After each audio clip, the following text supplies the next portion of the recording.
19-20 শতাব্দীর বাংলার নবজাগরণের অন্যতম কাণ্ডারি পণ্ডিত ঈশ্বরচন্দ্র বিদ্যাসাগর শুধু জ্ঞানের সাগর নয়, তিনি ছিলেন দয়ার সাগর, মানুষ গড়ার কারিগর। কিন্তু আজ আপনাদের শোনাবো তার জীবনের এমন এক ঘটনা যা শুনলে আপনি চমকে যাবেন। কিভাবে এক বিশাল পণ্ডিত সাধারণ কুলি সেজে অহংকার চূর্ণ করেছিলেন। ঘটনাটি রেল স্টেশনের বিদ্যাসাগর মহাশয় রেল যাত্রায় যাচ্ছেন। তার পরনে খুব সাধারণ ধুতি পাঞ্জাবি। একই ট্রেনে উঠছেন এক অহংকারী যুবক, যে নিজেকে খুব বড় মনে করত। স্টেশনে নেমে যুবকটি কুলি খুঁজছিল, কিন্তু তখন কোনো কুলি পাওয়া যাচ্ছিল না। যুবকটি চিৎকার করছিল, কুলি, এই কুলি, ব্যাগ নেবে কে? কোনো কুলিকে না দেখে সে অস্বস্তিতে পড়ে।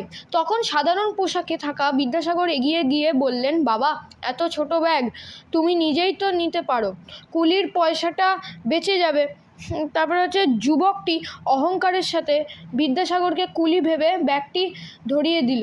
বিদ্যাসাগর হাসি মুখে সেই ব্যাগ কাঁধে তুলে নিলেন। যুবকটি ভাবল সে খুব বড় কাজ করছে।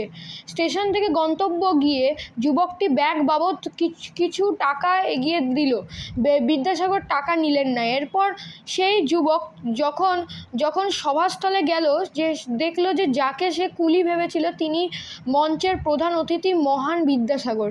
লজ্জিত যুবক দৌড়ে গিয়ে বিদ্যাসাগরের পায়ে পড়ে ক্ষমা চাইল। বিদ্যাসাগর তাকে বুকে জড়িয়ে বললেন যে নিজের কাজ নিজে করলে কেউ ছোট হয় না বাবা। তো জ্ঞানের অহংকার নয়, বিদ্যাসাগর আমাদের শিখিয়েছেন নম্রতা। এমনই ছিলেন আমাদের বিদ্যাসাগর। এই গল্পটি ভালো লাগলে শেয়ার করুন আর সাবস্ক্রাইব করুন আমাদের বিপ্লবী ও মহাপুরুষ চ্যানেলটিকে। আর ধন্যবাদ।